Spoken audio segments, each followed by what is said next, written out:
A lot's happened since yesterday! Ladies and fucking gentlemen, welcome to another episode of A Lot's Happened Since Yesterday. I am Cody Walker. He is Ralph Busso. My hands are fucking freezing. Let's get this shit started. With us today is a very, very cool friend of ours. His name is Munsey Ricci. Him and Ralph have a lot more history than I do. Ralph, why don't we get into it with you guys, because you're going to tell this story a lot better than I can. Well, I met Munsey, I believe the first time I was introduced to him was through a friend. When I was, this was even before, because I don't know if you guys know, but I was in a band called Serpent Underground, and Cody was the guitar player after what, 2007? 2000. Was it 2000? Yes, 2007, something like that in February. Okay.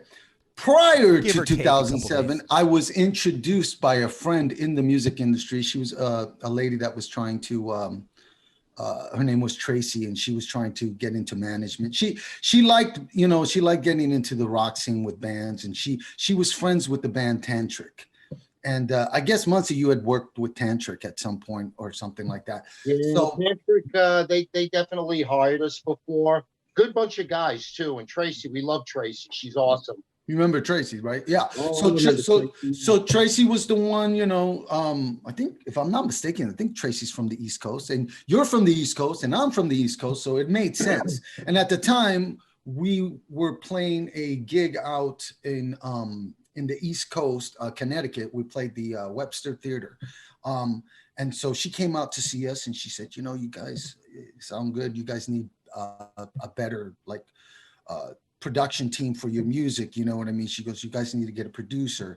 But she goes, you guys have a good sound. And she's all, I think I can help you because I know some people. And you came up immediately. She goes, Munsey Ricci is the man. This guy will help you get your music out there to the world. So I was like, okay. So she gave me your information, and ever since then we've been talking, and we actually did a radio campaign for Ravenscroft later on. But prior to that, I think it was 2009, we met up at NAMM. We saw each other. You were hanging out with the boys. Yeah. I forgot which band you were hanging out with, but they were like, dude, I can't remember who. Yeah, it was probably one of the metalcore or deathcore bands that we handle.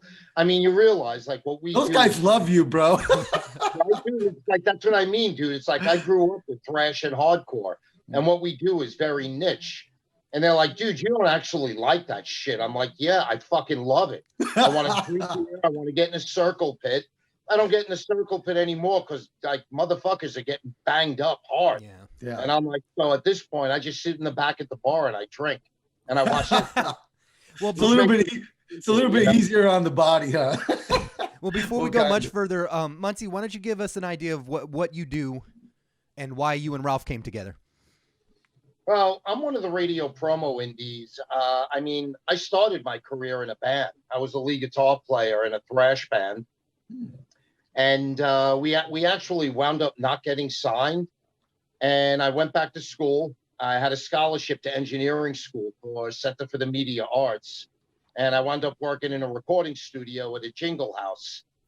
And they used me as the location guy for most of the jingles at night. I mean, it was pretty mindless. All you had to do was run an audio feed into the left channel and SMPTE time code into the right channel and drop everything off at the studio. And they showed up with their engineers and edited it together. And it was $20 an hour. Damn. And fuck you. And I was 19 years old. So where else are you going to make that kind of cash when you're 19 years old in the 80s? So most of that money, there are ways to make money, but oh hell yeah, dude. I mean, dude, we could do all kinds of shit, but yeah, that's where I started. And, when I went back to college, I started doing college radio, and it led to a job at Combat Records. And it was awesome because Pokey, the drummer from Leeway, was my supervisor, which was awesome. wow. And, obviously Combat, in effect important, had Steve Vai. They had Joe Satriani. We had Exodus. We had Megadeth. We had all those bands before they were signed to major labels. And it was a major distro hub for a lot of smaller indie labels. And, later on, they got bought out by Sony Music, and then it kind of became Relativity, then it became Red, then it became Red Music. So then now it's Red Inc. Really? And it's still owned by Sony. I had no idea that's where Red came from. Yeah, that was the whole evolution. Red Music was the original Combat in Effect Records. Wow. The name was just relaunched by David Ellefson. That's what I was from thinking. Megadeth. Yeah, he relaunched it about a year or so ago, and Larry Mazer relaunched it about maybe 10 years ago, but obviously they put out a few records and then they just didn't do anything with it. So David took the name over. Right. So I think it's kind of cool because that was his first record company, if you look at it. But I kind of got like my feet wet with what it means to work at a label. And then you work with all aspects too. You're working with radio promo, you're working with publicity, you're working with marketing. There really wasn't digital back then. I mean, it was vinyl, CD, and cassette. Those were the three formats. And, a laser disc.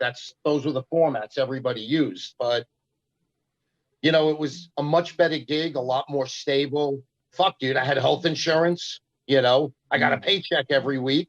I could go out to eat with somebody and write it off. It was beautiful. That.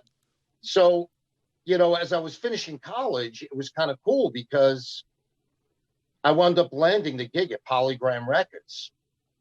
And Polygram Records was the only major that didn't really have a metal department, which was good. So I kind of got in there and started their first metal department. And I was there from 89 to 91. And when the new president came in and kind of brought all his own people in, I started Skateboard Marketing, which was under the same principle of what we did at Polygram Records and what all the other major labels were doing. Just, a radio promo company that focuses on commercial syndication, commercial stations with metal shows and rock specialty shows, college, public, and PR, community. There wasn't internet stations back then, by the way. It was all terrestrial. Right. So that's kind of where I really got my feet wet and I started. So, I mean, now here we are. We're going on 30 years of skateboard marketing. If you can, Ralph, can you imagine 30 freaking years, dude? Wow, dude, that's crazy. Absolutely. That's insane, just dude. insane. I can't even fathom that. But I'm getting gray hair, so my girlfriend keeps telling me I got to make it change colors. But if I do that, I'm gonna dye it like green or red or purple or something crazy, Yeah, man, do something cool, man. Oh, why not? Yeah, No, we're great. So, where exactly did you grow up? What area in the East Coast? I grew up in Queens, New York. Okay. When I was a kid, my family moved out to Nassau County on the island. I mean, there was like the schools in the neighborhood. There was like racial riots. There were metal detectors. There was an ambulance in front of the school every day with 2 squad cars. My family wasn't sending us to school there, so they moved out here. And fuck, dude, I kind of grew up in Strong Island, Queens and Strong Island. So metal scene's pretty cool out here too. Oh, Very yeah. cool. Yeah. They're still very, very much into their metal. So what do you think that now that we're talking about the old school metal scene, do you think that the metal heads from, I don't know, let's say back in the 80s, early 90s to today, do you think that they're enjoying the new metal sound that's out at this point of time? Or do you think that they're more into what was in the past? It kind of really depends on the individual.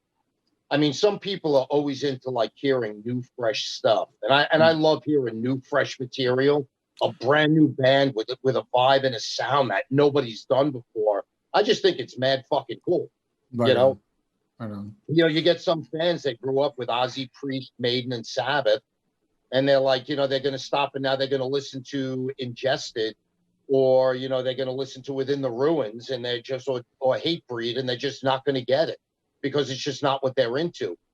Some people don't like metalcore or deathcore. And I mean, personally myself, I don't know what there's not to like. Listen to Kill Switch Engage with Howard Jones, listen to Old Machine Head, when, Logan Mader was in the band. I mean, there's like nothing better, and it doesn't matter if you grew up with Exodus and Priest and Ozzy. You listen to Machine Head or like some of the older stuff, there's nothing not to like. At least that's my opinion. Yeah. Yeah. Machine Head is in a league of their own, though. Basically, you know what I mean. They got it all because they got the aggressiveness in their sound, but they've also got the melodicness. And his vocals are amazing. You know what I mean. He reminds me of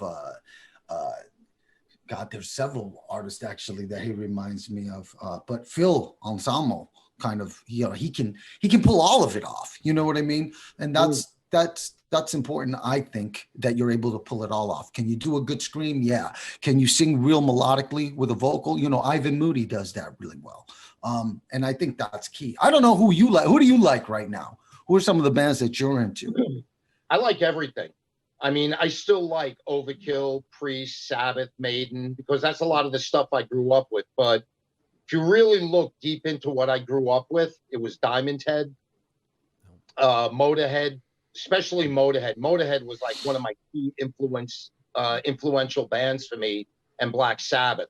Black Sabbath is really, when I first heard Sabbath, Bloody Sabbath, I'm like, who the fuck are these guys? What is this? And I listened to it and I was like so blown away by it that I had to go and search out everything that sounded like it. And unfortunately, nobody sounded like Sabbath, Now, like if I was going to listen to old school Agnostic Front or Sick of It All, nothing sounded like that. It was so unique and different. And especially Diamond Head. Diamond Head was like, they weren't a metal band. They weren't a thrash band. They were a hard rock band. But if you listen to Metallica, they covered a bunch of Diamond Head songs. Am I Evil is what put Metallica on the map. Yeah. And everybody thinks it's a Metallica song, and it's not. It's a cover. So that's where my roots kind of drained in through. Now, as we're getting all the way back in, I'm like, I still listen to a lot of the old stuff that I listened to, but a lot of the newer bands I like, Within the Ruins, I just love Within the Ruins. I think they're amazing. Hatebreed, I love Hatebreed. And Hatebreed's not a new band, really.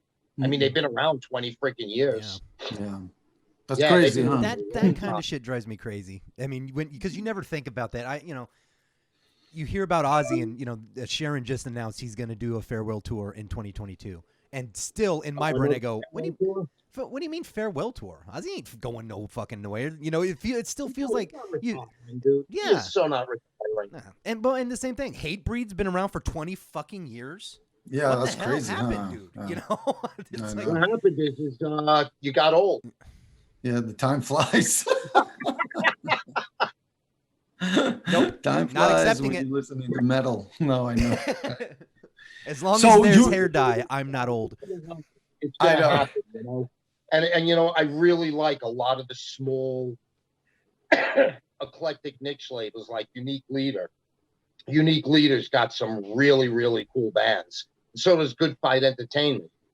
Carl puts out some really cool stuff, And then you look at Fearless, and Fearless, I mean, yeah, they got August Burns Red, and they got a bunch of stuff, and they're not really new bands, but they kind of are if you look at it, because they haven't been around for 25 years, Yeah.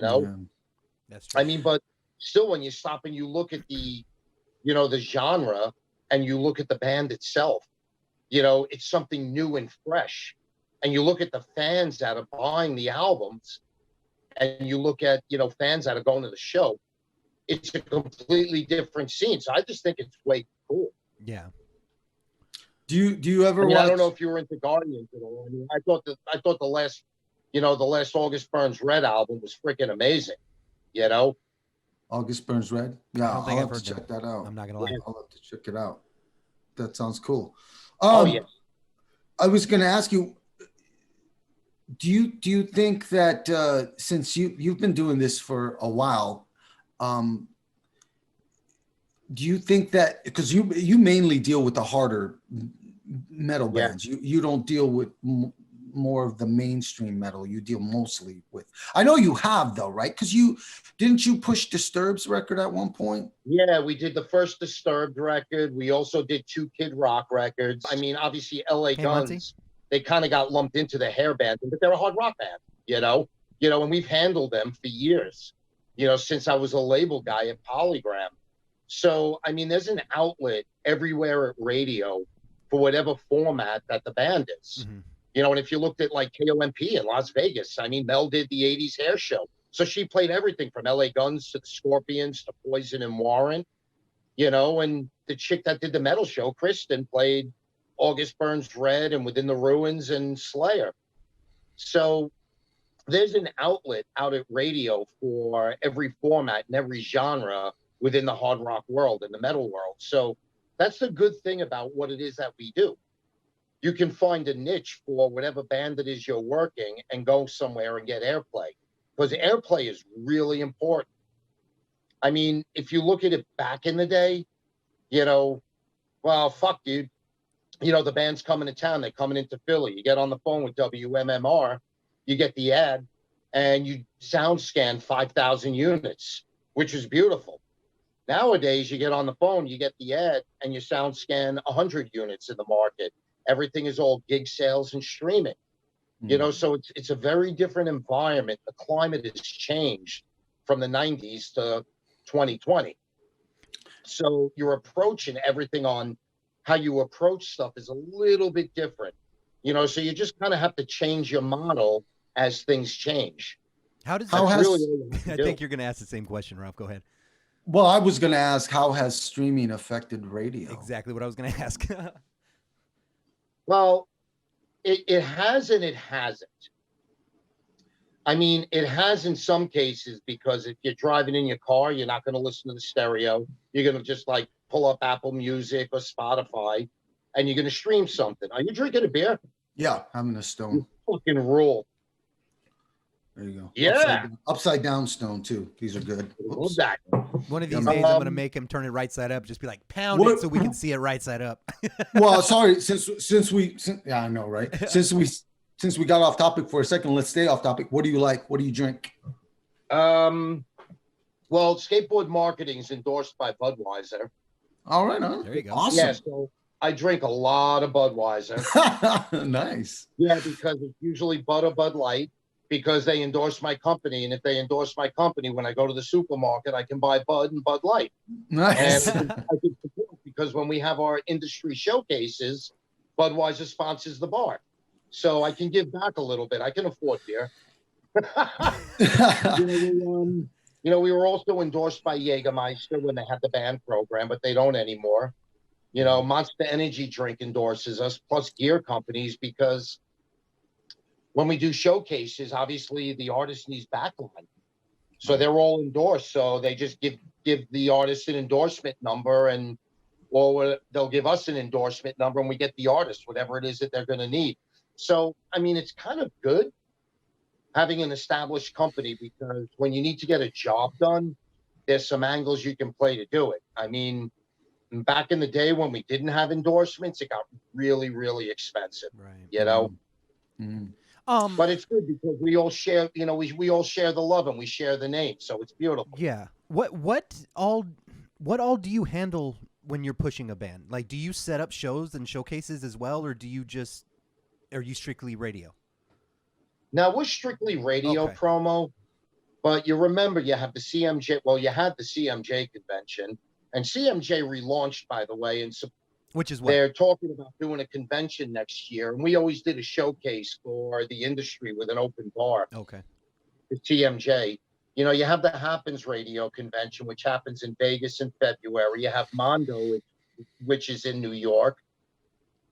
They're really the only three conventions that are left where, if we're going to set up a showcase, it's for industry and it's a private showcase. And when the band goes on, then we open up the door for ticket holders so we can pack out the room. Gotcha. You know, that's the only time we'll do a show. Okay. I see. Otherwise, it's strictly, exclusively radio promo. Right on. You just mentioned that Yeah. doing backlines and stuff. I wasn't sure if you actually did booking and stuff as well.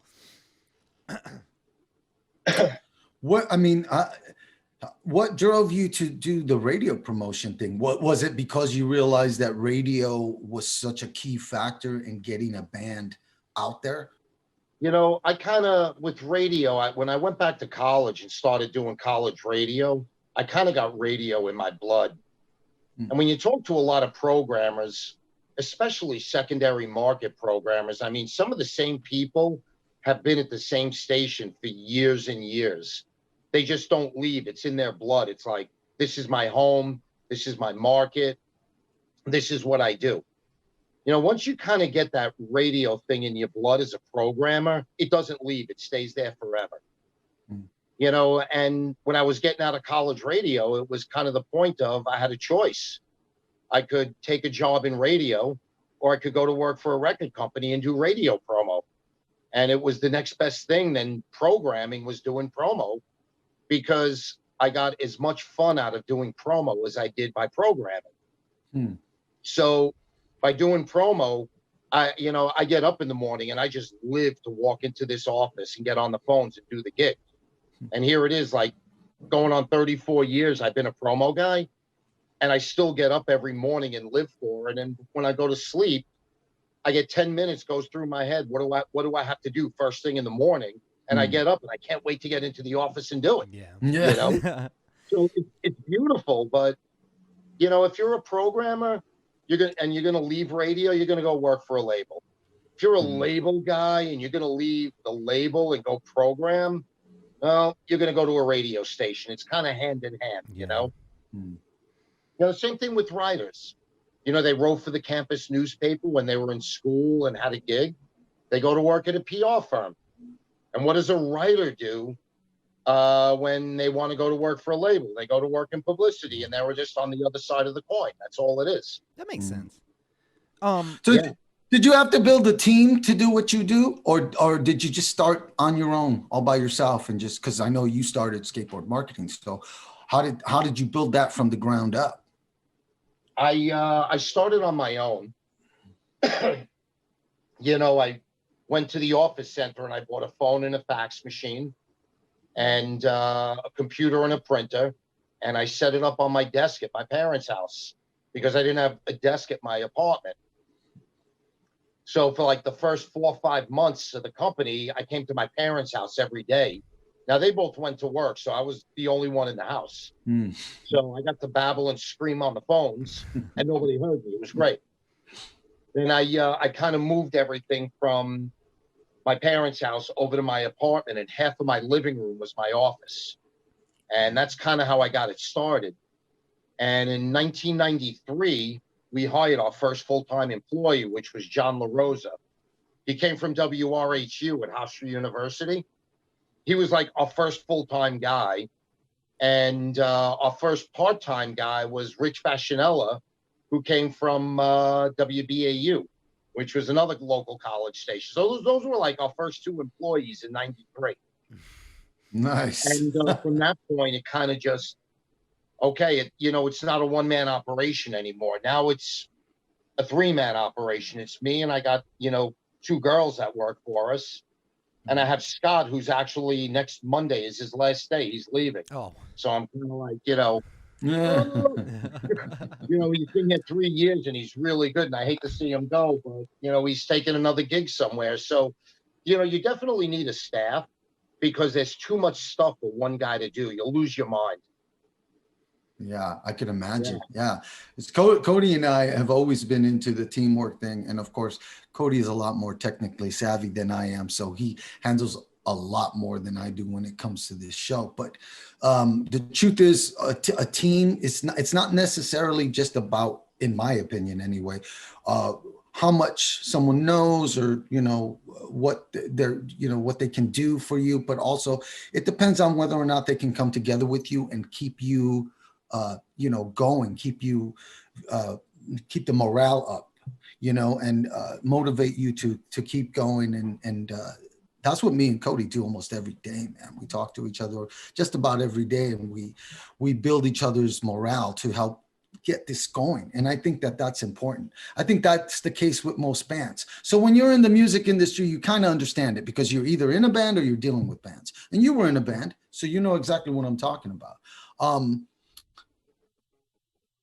I gotta ask about COVID-19. Yes, we gotta bring up this other Ralph, thing. Take How that has again, that brother. affected- You cut out big time.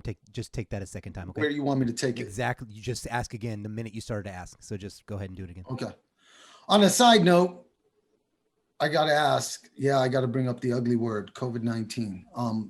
How has that affected your business? How has that affected you personally? Well, none of my bands can tour. And it's pretty frustrating because all the tours that were out on the road at the time were postponed. They weren't canceled, they were postponed. And then a little further down the road, everything blew up and everything got canceled. Then they started rescheduling for the fall. And then nothing happened in the fall. Now here it is, we're December 3rd, and I'm getting tour dates for January, February, and into the spring. And we don't know if those tours are going to happen. It's extremely frustrating because my bands can't tour. And that is the big source of revenue for the artist and our roster. Listen, those guys they're married, they have kids, they have a house with a mortgage or an apartment, they have to eat. And now they're sitting home and they can't do fuck all nothing because they're stuck home. So all they can do is drop a track out and keep streaming numbers up and revenue up.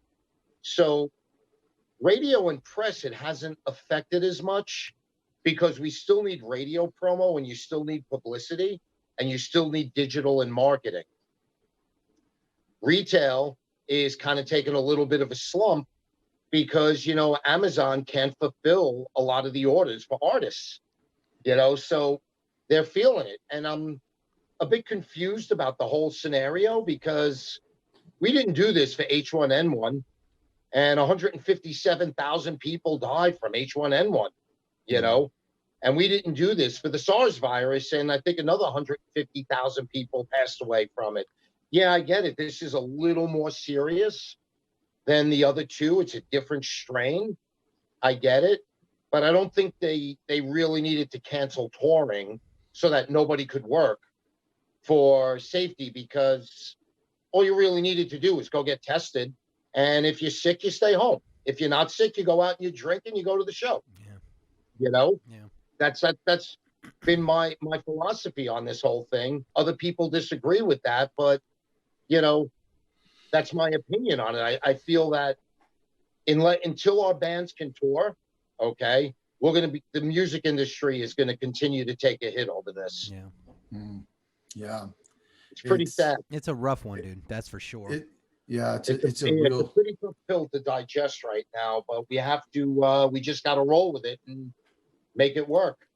Yeah, well, I know personally from experience because Ravenscroft just signed with Pavement Entertainment, and we were talking to Tim King from Soil, who's the head A&R, and he's also, I think he's half owner of the label, and he and Mark Noir are really nice guys.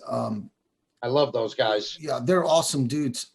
They were straight up with us. They shoot from the hip. And they just told us they had a lot of plans. They were going to try and put us on tour with some bigger name bands. And they even mentioned that he would take us out with Soil. So, we were going to do some stuff, and then this hit. So it affected us too. And it kind of stopped our record a little bit in its tracks. And I'm not going to lie about that. So it's been hard for all of us. But I wanted to see, because you work with a lot of bands, so you know how it is. And plus, I know that a lot of the bands, and this is not a bad thing, it's just the way it is. I think you work with bands that are more in a niche, you know what I mean? They have more of a niche following. So you really got to work it harder when it comes to that. You got to work I mean, I get it. And, Pavement's, they're a client. They've been using us. Mark has been using us on radio since the early 90s when it was Red Light Records. So, and I know Tim because obviously we handled all the early Soil records. Right. And Oppressor and everything else, for those guys, and all the Chicago death metal. Yeah, so, it's like I said, it's a tough pill to really digest. But I just don't think it was handled the right way. You don't need to shut everything down because of a flu virus. That's a different strain, Yeah, there definitely was a panic there. Yeah. I think the media had a lot to do with it, and they're partially to blame, and other people that freak out over it are partially to blame. And then you get people that don't care about it. Well, you have to care about it because it's a crisis, but on the same token, you can't sit home when you have a mortgage and a family to feed. Yeah, you're stuck between a rock and a hard place at that point. But and that's where we're all at, because a lot of us that do have, you know what I mean, have to go out there and work the day jobs. There's a lot of people that are still considered essential workers, and they're still around people all the time. Yeah. So, you know what I mean? So it's kind of weird. Do you think it has a lot to do with, I know it seems like a weird theory, conspiracy theory or something like that, but do you think it has a lot to do with politics, our current state of affairs? Yeah, I kind of think it does. And, but, this is more a global thing, and we see it happening all around the entire world. I'm not really a conspiracy theorist guy, so I don't believe in that globalist bullshit or all these conspiracy theorists that are fucking crazy. I kind of really think that, it started in Europe, and the Europeans just have a different outlook on how things are approached, and that's what the Europeans did. And I think it was just a matter of time before the United States was going to follow suit. And I think politics did come in and have a bit of a play in this. But my thought on the entire process is you don't need to shut everything down. People need to work. There shouldn't be such a thing as an essential worker. There should be a thing as everybody's an essential worker because they have a mortgage to pay and a family to feed. That's true.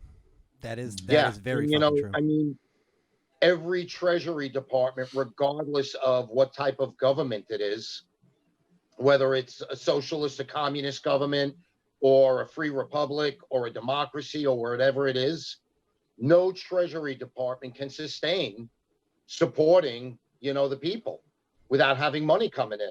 So, dude, just let everybody go to work and everything will be fine, Yeah. I think people got real scared when they started talking about the death rate and how it could kill you even if you're younger and stuff like that. I think a lot of people started to panic. They go into panic mode. Yeah. That's how it is. Every movie you see where the person's like, oh my God, I don't know what to do. You know what I mean? And instead of just calming down and facing I know what they to have do. in front of them. The pub down the block is open. Let's go have a drink. That's what I'm going to do. Well, and the thing is too is I think one of the biggest issue with that is you got to kind of trust people to have common sense. Cheers, brother. You got to trust them. You got to be like, look, there's a sickness. We don't have a cure or we don't have a vaccine for it. Be smart. If you're worried, stay home. If you're not, okay, but be careful. You might get sick and we're trying to help. But like Munsey said, you don't just be like, you're an idiot, sit in your house and shut the fuck up. Like, since when is that an option? We can't be that way. It doesn't Not work. at all. So what do you think, Munsey? Is there life after COVID-19 for the music scene? Do you think that? Absolutely. The thing that's most annoying is that at least out our way, Kingsland, it's looking like they're done. And I'm kind of hoping it's not, but it looks that way. Club Revolution, which was out in Amityville, was a mainstay out here. And the owners had to close because they couldn't afford the rent. They couldn't open to do shows and even open for day business and put tables in and have like a restaurant and anything else. The Paramount, which is one of the other big venues, I mean, they opened up the Foundry Room and they have stuff outside and they're just letting people in just to keep the lights on. And that's what seems that most venues are doing.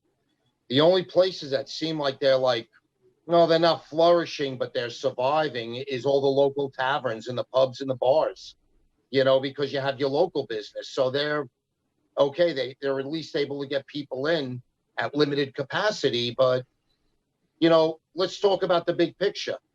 What are you going to do with the Sony PlayStation Theater, which, obviously, you got the PlayStation Theater, you have Webster Hall.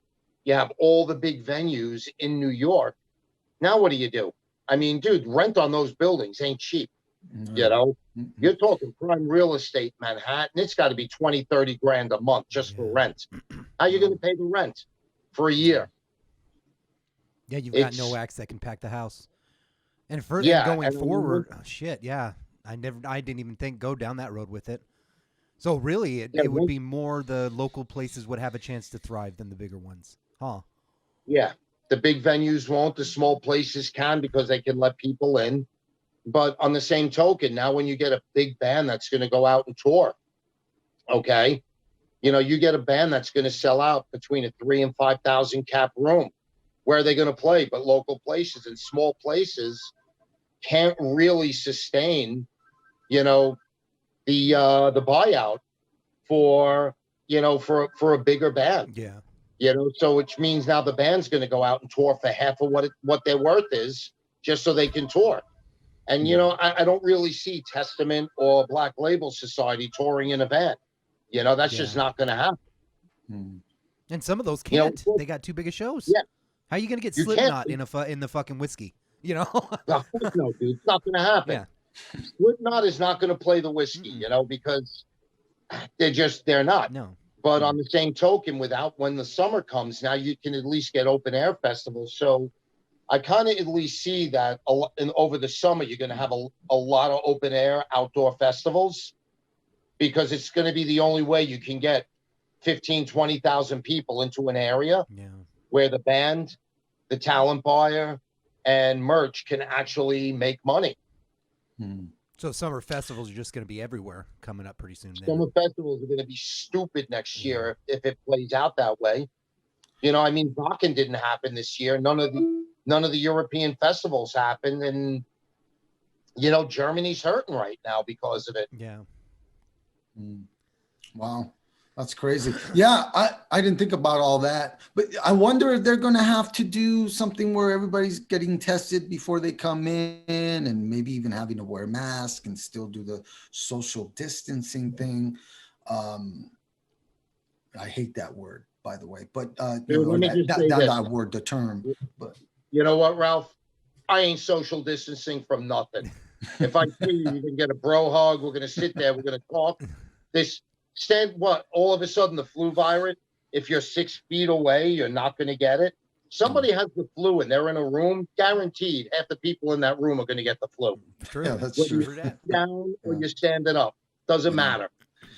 Yeah, you got to have a strong immune system. I guess it's the only thing you can do, really, you know. Just try and take care of yourself. But being things are as they are, or let's do something interesting. Let's pretend for a second that COVID-19 never happened. Munsey, you've been in this business for years now. You know this business like the back of your hand. What do you think the state of affairs of music would be like now without COVID-19? What do you think they would be like 5 years from now, 10 years from now, without any of that affecting it? Do you think, because I know the music business is not what it used to be. You came from the time when music was really, really a huge deal. People were lining up around the block to go see a band. You know what I mean? And a lot has changed. This podcast is called "A Lot Has Happened Since Yesterday," but it's not just a lot's happened since yesterday. It's a lot's happened for a long time now. Things have been kind of going down. I remember in 2000 when Linkin Park came out, the first time I heard them, I was like, "Oh, this is pretty cool," and they blew up. And then I remember just a few years later reading how they had only made half the sales they had made from the first record on their second record. So it was the digital age was already starting to happen. The streaming, the downloading illegally and stuff like that had already began. I think this was around the time that Metallica did the lawsuit. So what are your thoughts? Has the music business, is it headed for a steady flow? Is it continuing to go downward spiral almost, or is it going to make another launch towards greatness? Well, I'll say this, the music industry as a whole, even when the economy is jumping or the economy isn't jumping, the music industry as a whole is a roller coaster. It goes up and it goes down. When it goes down, it goes down for everybody at some point, but what goes down has to go up. It's the same thing as the stock market. What goes down has to go up. I think once touring starts, everything is going to really get back to normal for the music industry, because bands and everybody can make money, and that all trickles down. It's not only the band and the record company, okay? You're talking catering, you're talking security, you're talking event staff, the talent buyer. You're even talking the guys that come in that mop the floors after a show at a venue, you know, so that when you walk in, your feet aren't sticking to the floor from all the beer, you know? Yeah, I mean, dude, if everybody's been in one of those venues, you walk in and it's like, you feel like you just stepped in glue because they didn't mop the floors. It's true, dude. You know what I mean? So, you know, that's going to trickle down to everybody. And it's also going to trickle down to, you know, everything else too. You have sanitation. You have the police department. You know, guys get stupid. They get in a fight out there while they're out and, you know, at a show. They're going to get arrested. They're going to pay a fine, you know. So it's going to trickle down to everybody. That's what's going to wind up happening. And once everything's back to normal, we're really going to see everything back to normal because the economy's good right now. You know, it's just a shame that nobody can tour. Yeah. Fucking hey, dude. So everybody, it's just basically, it's at this point we're almost like Disneyland. Everybody's just in line waiting to open the door so we can just go back to doing what we wanted to do. You know? Yeah. You don't have to go out and hoard all the toilet paper because you can't find it anywhere. Oh my God, with the toilet paper, dude, what the fuck? People, if you're listening or watching or doing whatever it is to this podcast, I have to ask, email us, alhsyquestions@gmail.com. What the fuck with the toilet paper?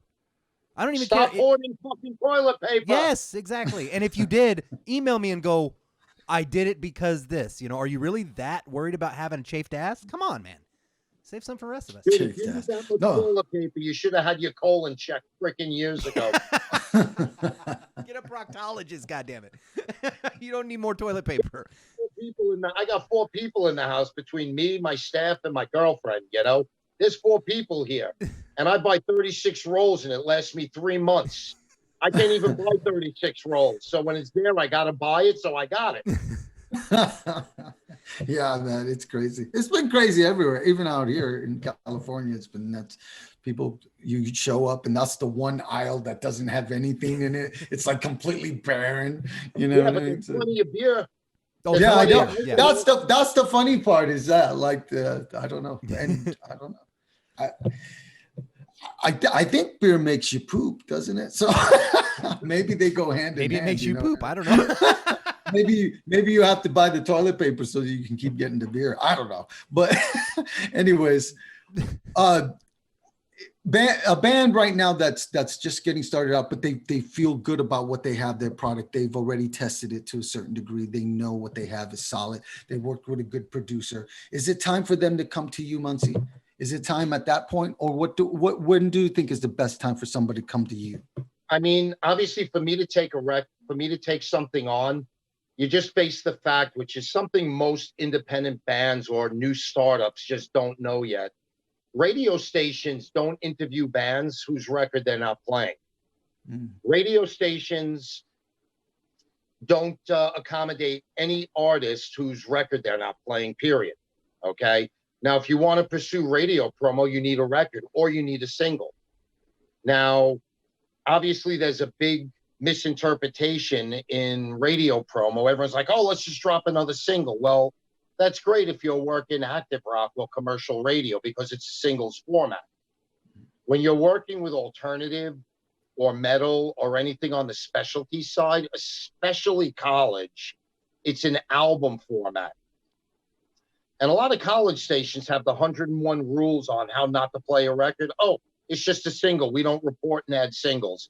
Oh, we don't chart singles. All right, well, I'll listen to it. Maybe it'll get played. You know, it's got to be a full-length album. So the band really has to take time to make a good record. And if they're not ready to make a record yet, then don't make a record.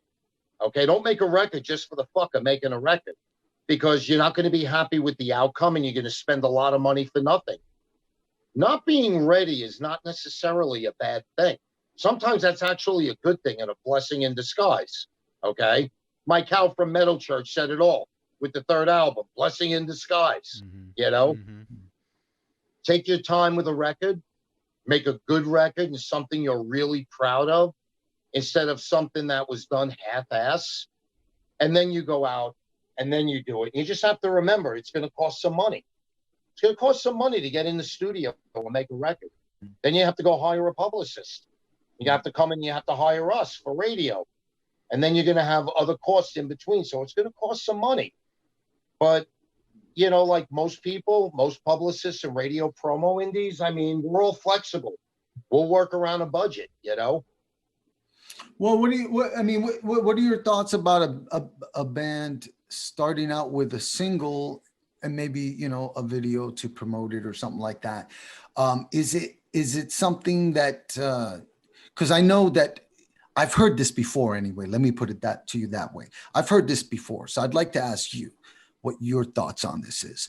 They say that there's a lot of radio stations out there, and some of them are quite prominent. I might even mention a name of one that it has done a lot for bands that are up and coming, and you know, by getting them on the air and giving them that format, giving them that platform. But they will not play you unless you have been touring extensively. Is that a truth or is that not true? Nah. You know what? When I was a radio programmer, you know, when I was in college radio, I started at WCWP at Post. And then I went to WQCC at Queensboro. A record came in and I listened to something and got blown away by it. I'm like, this is fucking amazing. I got to play this. People need to hear it, you know? And that's the attitude that a lot of specialty programmers have, whether it's metal or alternative or whatever it is. When you start getting into active and commercial radio, it's a little bit different, because at that point, it's not so much about how good the band really is. It's about ratings, okay? And what's going to bring up ratings and what's going to sell more advertising. Radio stations are in business to sell advertising. Record companies are in business to sell records. I'm in business to get records played. And bands are in business to tour and sell records. You know, so it's like a big vicious circle.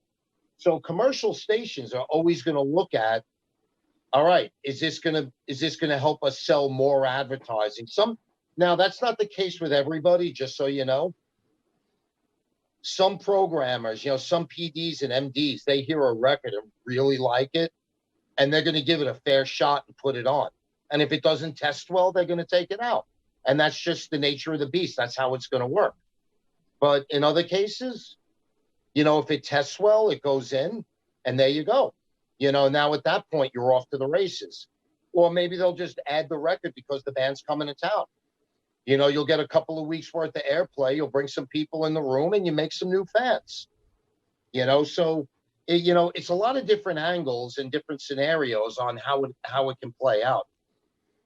And so, yeah, man. And that's where you come in, right? So the band comes in, hires you, and then you go, okay, well, you have this, this, and this. I can approach these guys and get you air at this place. And because you have those connections and you've busted your balls and made a lot of good networking, you know how to surf the channels and get your boys in. Yeah. See, I mean, you really have to know the navigation and how, you know, it's really that and your relationships. I mean, if you don't know me and I picked up the phone trying to get you on a record, oh, fuck, dude, I'm just going to pick up the phone and call you. Yeah. I'm going to email you. And I'm relentless. I'll keep emailing and calling until you answer the phone and email me back. And if you don't, I'm still going to email you anyway. You know, but that's just me. So what is your tactic with that? How do you do that without people going, oh, this fucking guy again? Like, or do you just go, yeah, this fucking guy again. How you doing? Yeah, how you doing? Yeah. How you doing? You know what, dude? It's when you're a promo guy or a publicist, really it just comes down to it's your relationship. That's why it's so important to do market visits and go on the road, especially with your band. That's why I love the NAMM show. I got there's 80,000 people there, literally. I get to see everybody and get to schmooze a little bit and get to build some relationships with people that I don't know. And that's just what you have to do. Yeah. Yeah, you do it's gotta a be lot present, of fun. that's for sure. And fuck, I missed the NAMM show. God damn. Like, me, you, and Cody, you could just pick up the phone and call me. And if I didn't know you and you were like, yeah, dude, you want to do our podcast? I'm like, yeah, sure. Why not? I mean, but that's just me. Yeah. Yeah. Other guys are like, well, who are they? What's their cume? How many hits do they have at socials? What's this? What's that? It's like, that's irrelevant. That isn't important. Okay. What's important is the exposure that you get. And now building a relationship with people that you kind of knew or didn't know. That's what's important. Yeah. Is consistency key Yeah, in the business for you? Yeah. absolutely. If you don't stay consistent and you don't keep yourself visible, there's going to be a problem. We've been consistent forever. And consistency is whatever it's going to take. If it means work until 4 in the morning, it means you work until 4 in the morning. You want to stay visible. That's pretty simple. All you need to do is have social media pages and post, so that's pretty simple, but some people haven't kind of really figured out, how to approach that and what type of content works at socials and how they're going to build their algorithm to get more people to follow and like their pages and comment. It's all fan interaction, so, to keep your algorithm right, you kind of have to know what content is going to work for your fan base and for who's following you. So speaking of algorithms, have you gotten involved on any level with your business with that side of it, like the streaming? Are you now offering artists any packages or stuff like that for streaming? Like, how they'll have certain Spotify playlists that have, a lot of listeners, a lot of subscribers. And it's, based in certain genres. Is that something you delve into, or is that something that you don't touch? Well, I'm not a streaming service. I mean, I have relationships with streaming services. So the distributor end usually covers it, but in a lot of cases, they don't. And if they don't, and that's the case, then I'll step in and I'll solicit, the streaming services for my artist. It's just part of the deal. And then if you stop and you look at iHeartMedia is huge because they have a lot of online stations, and they have the app. And that also goes for, other broadcasting companies, whether you list, whether it's Cox Communications or Midwest Family Broadcasting, or any other company out there, they have streaming. So if that's the case, Waterloo Communications, KLBJ in Austin, they have an HD channel, and the Metal Show runs on the HD channel. It's fucking awesome because now I can get 32 spins on a record that I normally would have only gotten one spin on. The only flip side of that is the market cume up here is for terrestrial, and the market cume for HD is down here because not everybody's caught on to it yet. But a lot of people, if you look at car stereos, they have HD. They're coming with HD stereos now. Yeah, that's true. They all come with Sirius XM and HD stereos. So all you need to do is subscribe. So to me, it's a win-win situation, at least in my opinion. What are your thoughts on Sirius now that you bring that up? Is that a huge channel or platform, I should say? Is that a huge platform for bands to get their music on? Okay. Absolutely. Sirius, Music Choice, DMX, Stingray Digital are like the big four. And, once you get your record on, it's not only the awareness and the exposure you're going to get, but dude, when Sirius gets on a record, it can be a make or break for the artist. And for an ideal example, Ginger, little old metalcore band from the Ukraine. We were Cloud Factory, and it was like, we didn't get the love from Sirius on it. But when Pisces came out, Jose fell in love with the band, and he really got behind the band. And if it wasn't for that, we probably would not be anywhere near where we are with them in the United States if it wasn't for them. And the same kind of goes for Music Choice and a few of the other digital channels.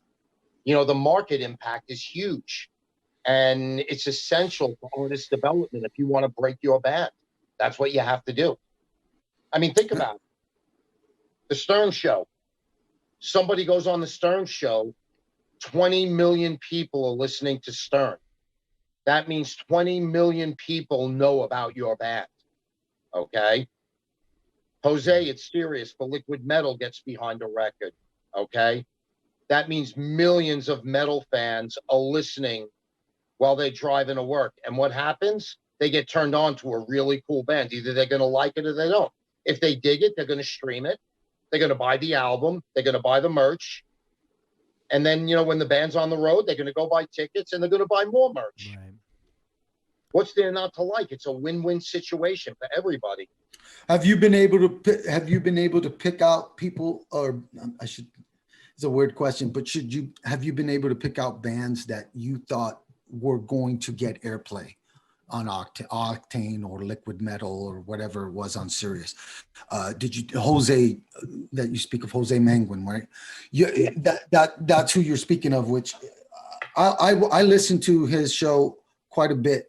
So I don't know what they're looking for exactly. I don't know if there's a formula that they get behind or if it's just something that grabs them. You know what I mean? But that's interesting. Have you been able to eyeball it or catch it with your ear and say, yes, this band, I think they're going to have a shot with them, or no, probably not. Absolutely. Yeah. So, you know, when I listen to something, I know it's got a shot to go there. It's whether or not the PD of the channel is going to like it. Okay. Right. Now, I know Jose 27 years. I dealt with him in college radio and at WMFS when he was in Memphis. You know, he programs by gut instinct of what he thinks is going to sound good on the channel. You know, he's not there to like play everybody's band. He's there to make the channel sound good. And once you, as a promo guy, kind of understand that, and you can accept the fact that not only him, but every other programmer in the country, whether it's, you know, Eddie Trunk, or whether it's KISW in Seattle or anywhere else, they're going to play a record that they like or that they think jives well with their show. A talented programming a radio station is like playing guitar or drums. It takes talent. All right. And to make something sound good and segue good takes talent. And it's the same way playing an instrument, you know, so you can know something's going to sound good, but the whole point is it going to sound good over here, or is it going to sound good over there, segueing into what they're doing? So you kind of have to be able to separate and distinguish the two. And then, you know, from that point, you can get on the phones and say, well, I know he's not going to like the record, but I know she'll like this record because she's into stuff in this vein. Yeah. And then, you know, you kind of isolate where you can get your support, and that's where you start. That makes Once sense. you have that going, then you go outside the box and you go to everybody and you try to make that happen. Based on everything that we've talked about, do you prefer working with record labels, or do you prefer working with individual artists, bands that are, you know, independent? I mean, where does most of your where do most of your clients come from? Do they come from record labels, or do they come from independent bands that are trying to get out there and get on the radio, get heard?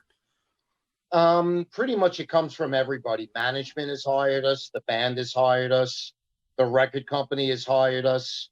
You know, I've even gone as far as I got a phone call from somebody who's a wife or a husband or somebody in a band that's saying, hey, I'm overseeing their stuff. Hey, that's great. And then I'll send them a proposal. They write me a check. I go to work. So I don't really have any specific preference. You know, I mean, when you're in indie, whether it's publicity, radio, digital, or marketing, it doesn't really matter where it's coming from. Like when you're dealing with a record company or an experienced manager, you know, it's a little bit easier because obviously they grasp the concept. You know, a lot of bands grasp the concept too, and they totally get it, you know, and if that's the case, it's cool. You know, I mean, sometimes you're dealing with somebody's girlfriend and she's the one with the checkbook. Those are usually the ones that turn out to be the nightmare, you know, because they're like, well, dude, why wasn't I on every syndicated radio show in the country? I'm like, well, it's the band's first record. You've never toured. You've never had a presence at radio. There's really no ink or no press anywhere on the band, you know, so it's artist development. We have to build and we have to create a story. So you're not really going to do it in some cases on the first record. It may take 2 or 3 records. Fuck, dude, it took Metallica 3 records. you know, and Justice for All came out, you know, and by then, you know, the band was already established and playing arenas, but, you know, Ride the Lightning and like, you know, the first EPs, fuck, dude, you know, I mean, the band was playing in clubs. Yeah. I mean, I saw him at Lemore's in front of like 200 people. Fuck. Yeah. And that was a different time. Very different time, but I saw him at Lemore's in front of 200 people. And the same went for Overkill and Typo Negative and Life of Agony. When the bands first started, they were playing smaller venues, and there was 150 people in the room. Yeah. Now you go in, and there's more like between 3,000 and 5,000 people in the room, and they're playing bigger venues. Right. I think it's beautiful. It's how it should be, really. You definitely have to build. Yeah. Munsey, let me ask you one. This is going to come out of left field, but I just thought of it. In your, like, if in talking to any of the people you know, has the boom of, like, video game streaming had issues in the music business? Because I know a lot of streamers are having issues being DMCA'd because they're playing copywritten music, and there's a big old battle going on between them. And I never have heard anybody on your side of things if you've heard any issues going on the music end. Well, I don't really deal with the video game aspect. You know, it's just I'm radio exclusively, and you know, so I can't really comment because, you know, like the whole video game thing, you know, they just license everything from the band and the record company. Right. You know, so obviously that's something that legal affairs, the band and management and the label kind of have to work out. But, you know, I could see where there'd be some issues, you know. Yeah. But on the same token, I could see why there wouldn't be issues because, fuck, dude, if I was in a band and a video game company wanted to use my shit, they'd be my best friend for fucking ever. Oh, yeah, I'd be on cloud nine. On Julio 42, you know? Fuck, dude, it's like, come on, man. Oh, hell yeah. Well, and that's the big thing, too, is because you have all these streamers now who basically just live stream playing video games, and they're basically a TV host playing a video game. And now their services are banning them because the video game itself will play like one of the games just got done doing an event and they had AC/DC. But because the people were streaming the game, they're getting DMCA'd for streaming copyrighted music. And so there's this big balance going on because the streamers are going, wait a minute, I didn't play it. The game played it. I'm playing the game. But like, I don't know if it's the orchard that's catching them or something's going on and they're getting copyright stricken like left and fucking right because of it. It's really weird. There's the disbursement of royalties. And I'm a little bit of a stickler about that, you know, because by federal intellectual property law, you know, like streaming services, they have to pay royalty. Okay, it's fine. I mean, it's federal law. It is what it is. But like on a podcast, you know, if you're going to do a podcast, because obviously you guys do a podcast, we're going to play music. We have to get whitelisted by the record company. They own the master, you know, so it has to be done under license. Otherwise, there's copyright infringement. And that goes for everything and anything and all aspects in the music industry. You know, when I send a record to radio, they have a blanket license from ASCAP, BMI, and CSAC. You know, anything that's digital, they deal with sound exchange. Okay, so there it is. So there's the copyright laws that, you know, you just have to work around. I mean, dude, we thought about doing a podcast for Skateboard, and it's just such a hassle because now I have to get whitelisted just to play music. Yep. And it's like, if I'm going to go, fuck, dude, if you were in the band and I'm interviewing you and it's our company and we're working your record, you know, while we're running the credits and everything at the end, I want to play the single. Absolutely. Yeah. Yeah. You know? Yeah. Absolutely. We had Mark Thompson from Mark and Brian on just recently. And in the discussion, we brought up AC/DC. And for what was it, Ralph? Maybe 15 seconds. He played the intro to Shot in the Dark. The minute I uploaded the video to YouTube, it was an instant copyright strike. And I was like, okay, fair enough. I get it. But I was shocked that I was like, wow, you can't even do a 10-second, like, you know, samples they don't even let you consider a sample anymore. You know, Well, it's there's just a way around that. What I do on all my social platforms is I just put the link in there that bounces directly to the record company site or to the band page. All right. So you want to watch the video? Bam, here it goes. It's bouncing to the band's YouTube page. And then by proxy, you know, they can't take it down because fuck, dude, it's the band's page or the record company's page. That's true. That's true. You're not streaming it on your podcast or where you're doing it from. It's coming from the band stream. That makes sense. Yeah. So as you're doing your credits, if you're going to post something, you know, then I don't know if you're going to forward, you know, the whole podcast and the credits to the band's page and then run the credits underneath in a little window. I don't know if there's a way to do that or not, but I mean, I could figure something out like that. Yeah. Huh. Yeah, I always thought about that. I just thought that was interesting because when he played it, I thought, uh-oh. And then I thought, oh, he only played like 10 seconds or something like that. It wasn't that much. But it was like, oh, shit. Nope, it was that much. Yeah, anything over 8 seconds, I think it is. It's the same thing with sampling. With sampling, it's 8 seconds. Oh, it's 8. So, okay. Oh wow. Yeah, I can use a 4-second sample of something without having to, you know, go and get licensing for it. Whereas if it's 8 seconds, I have to go get licensing for it. That makes sense.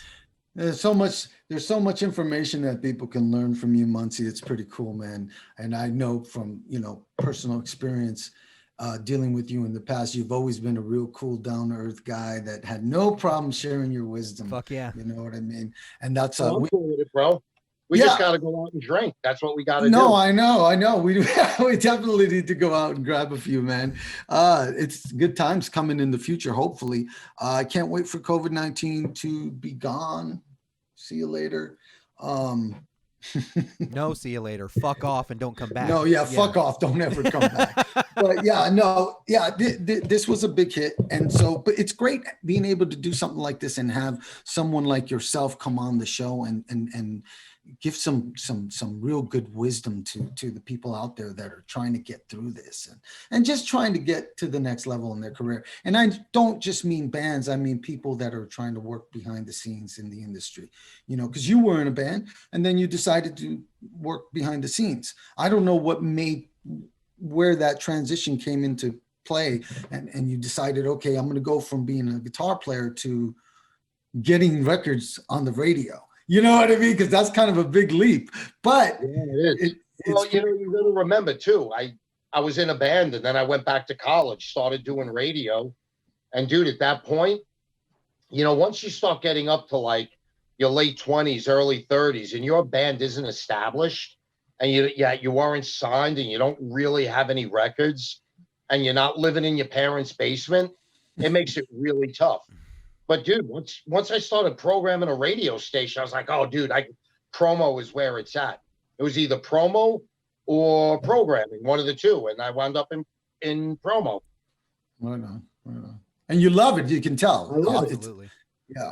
It screams off of you that you love your job, and that's awesome because the old saying, right? If you love what you do, you never work a day in your life. So that's pretty awesome. Do you have any advice in closing, brother? Do you have any advice for anyone who's trying to get involved in the music industry? So what advice would I give to somebody just starting in? Well, first and foremost, if you come into the music industry with the attitude of, I want to work with rock stars, I want to party, I want to have a good time, you're going to last about 30 seconds. You're going to be gone in a minute. I mean, really what it comes to, this job is all about compassion and your love for music and you doing what you do because you love what you do and you want to make something happen. And it's not a 9-to-5 job. This whole gig is from the time you get up in the morning till the time you go to sleep, and it's 24/7. And sometimes it gets really busy and it doesn't stop. So, you know, if you can't accept the fact of that's what it's going to be, well, then maybe it's not the gig for you. But if that's what you really love to do and that's where your heart is and you have compassion for the music, well, then go for it. You know, and you got to realize for the first 4 or 5 years of your career, you're really not going to make a lot of money, you know. And when you're 18, 19, and you're just starting out, you're going to go out and intern at a label or at a radio station or a PR firm or a promo company. And, you know, that's where you have to start. You got to jump in. It's trial by fire. You'll learn what and what not to do. And you just have to build your career from there. It's really what it comes to. That's the. Do you think? I was just gonna say, sorry, Rob. I was just gonna say that seems to be a very common thing that I don't think a lot of people want to really ingest, which is you don't get a break. You're doing this because it's your life and you've accepted that and it makes you who you are, so you have to do it. You know, it's not an issue of, oh, how many fucking hours do I have left? It's like, no, my project's not done. I'll get sleep when I'm done, or I'll grab something to eat when I got 20 seconds. Right now, I need the shit done. Exactly. That's the whole point, you know, and it's the same thing. You guys are on location for an interview. Well, what are you doing? Yeah, it's work, but yeah, it's fun. Yeah. You're sitting down, you set up, you get your interview done, and then what do? You go to the bar, you have drinks, you watch the show, you go home, you go to the diner and eat, you get up the next day and do it all over again. Why? Because it's fun as shit. And I don't know anywhere else where you can work and have fun and make money, and that's what it's all about. That's true. Fuck yeah. Very true. Awesome having you on today, Munsey. Ladies and gentlemen, Totally. Munsey Ricci. We're going to leave some links down below to get a hold of you. I mean, can anybody reach out to you? Do you work with anyone, or do you work with anybody, dude? I'm totally cool. All they have to do, you know, as long as they have a record, just email me, and it's good. I mean, you can find Skateboard Marketing and Metal Contraband, which is the trade journal and brand that we launched 4 years ago. It's got radio charts and upcoming ads in an editorial section. You can find all of that on at either skateboardmarketing.com or on Metal Contraband. And our socials, we have Facebook, Twitter, Instagram, Tumblr, Pinterest. We have a Vero account. We have an all social account. For anybody who's into Parler, there's a Skateboard Marketing account on Parler too. You know, so you can at least go in and see a news feed for all the bands that we have. And same thing goes for Metal Contraband. We're the easiest people to find. There you have it, folks. Go find him, Munsey Ricci. He's doing big things. He's been doing big things for years in the music industry, helping bands get out there to you. So even if you're just a fan of the music scene, support people like Munsey Ricci and Skateboard Marketing for what they do, because what they do is important in the business, and it makes our ears happy. We get to listen to some new music all the time. Literally makes the music go round. Yeah. We get introduced to some amazing bands because of people like Munsey. Thank you, Munsey. Thank you so much, brother. We appreciate having you on and you giving us some time and some of your experience. Absolutely. Thank you, Munsey. Thanks, both you and Cody. Thanks for having us on. No, maybe when we hit our 30th anniversary, we're going to be doing a lot of stuff. So maybe we'll come back in and we'll have absolutely. another. We'll do it later at night so we can all stop boozing. Door's always open, my brother. Anytime you hit us up, whenever you want, and we'll be talking to you for sure. Absolutely, bro. Sounds great. Munsey, thank you, sir. Everybody come back for the next episode. It's going to be a good one. It is going to be guest. I don't fucking know, so we'll figure it out. Till next time. Peace. Peace.